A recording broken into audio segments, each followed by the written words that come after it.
আর বৃহস্পতিবার উত্তর 24 পরগনা চাকলায় তৃণমূলের কর্মী সভা। এই মঞ্চ থেকেই কোন্দল রুখতে কড়া বার্তা দিলেন মমতা বন্দ্যোপাধ্যায়। গড়ে দিলেন 15 সদস্যের নতুন কোর কমিটি। দলের 3 নেতাকে দায়িত্ব দিলেন জেলার 5 লোকসভা আসনের। সিনিয়র লিডারদের যোগ্য মর্যাদা দিতে হবে, এটা আমি বারবার বলছি। পুরনো চাল কিন্তু ভাতে বাড়ে, আর নতুন চাল আগে বাড়ে।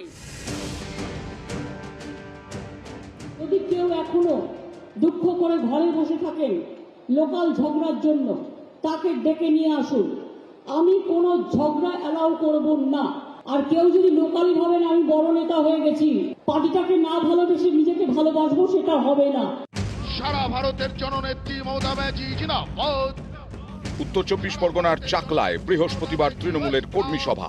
এই মঞ্চ থেকেই মমতা বন্দ্যোপাধ্যায় কড়া বার্তা দিলেন, বুঝিয়ে দিলেন গোষ্ঠীদ্বন্দ্ব একেবারেই বরদাস্ত নয়।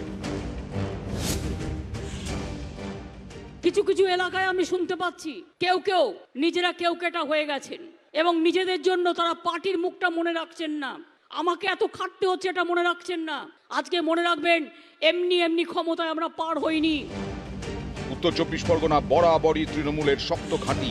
এই জেলায় দীর্ঘদিন দলের সাংগঠনিক দায়িত্ব সামলেছেন জ্যোতিপ্রিয় মল্লিক। রেশন দুর্নীতিতে তিনি এখন বরাদের পেছনে। জ্যোতিপ্রিয় মল্লিক বিহীন উত্তর 24 পরগনা, তাই 24-এর আগে বিশেষ নজর রয়েছে দলের।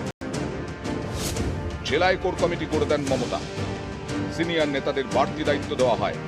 তারপরেও উত্তর 24 পরগনায় প্রকট হয়েছে কোন্দল কাঁটা।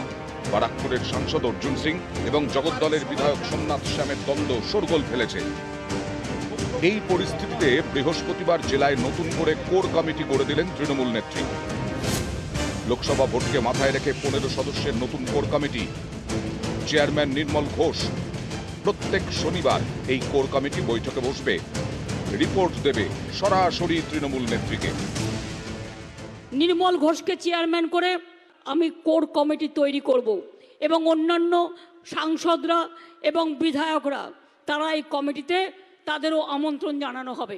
প্রতি 10 দিন অন্তর এই কমিটিতে তাদের রিপোর্ট পেশ করতে হবে। উত্তর 24 পরগনা জেলায় 5টি লোকসভা আসন। 19-এর লোকসভা ভোটে তৃণমূল জেতে 3টি, বিজেপি 2টি। 24-এ 5-5 করতে তৃণমূল মরিয়া। 5 লোকসভা আসন দেখভাল করতে দায়িত্ব দেওয়া হলো 3 নেতাকে। সুজিত বসু দেখবেন দমদম, বসিরহাট। নারায়ণ গোস্বামী বারাসাত, বনগাঁ। বারাকপুরের দায়িত্বে পার্থ ভৌমিক। 24-এ বিজেপিকে টেক্কা দিতে নতুনদের সঙ্গে পুরনো নেতাকর্মীদেরও যে দরকার তা পরিষ্কার মমতার কথায়। নবীন প্রবীণ দ্বন্দ্ব মেটাতে দিলেন বার্তা। সিনিয়র লিডারদের যোগ্য মর্যাদা দিতে হবে, এটা আমি বারবার বলছি। পুরনো চাল কিন্তু ভাতে বাড়ে, আর নতুন চাল আগে বাড়ে। মামাটি মানুষ জিন্দাবাদ। একই সঙ্গে যে কোর কমিটি তিনি তৈরি করে দিলেন, সেই কোর কমিটির কাজও হচ্ছে জনসংযোগ বাড়ানো এবং সেক্ষেত্রে দাঁড়িয়ে নিজ নিজ বিধানসভা কেন্দ্র ছাড়াও লোকসভা ভিত্তিক বিন্যাসের ক্ষেত্রে কি পরিকল্পনা নিয়ে এগোতে পারা যাবে তাও বৈঠকের মাধ্যমে সিদ্ধান্ত নিতে বলা হয়েছে। তবে চূড়ান্ত পদক্ষেপ যে মমতা বন্দ্যোপাধ্যায় গ্রহণ করবেন সেই বার্তাও এদিন চাকলার মঞ্চ থেকে দিয়ে গেলেন তৃণমূল সুপ্রিমো। ক্যামেরায় কুণাল চৌধুরী, অরবিন্দ প্রসাদের সাথে আবির ঘোষাল ও জিয়াউল আলম, নিউজ 18 বাংলা, কলকাতা।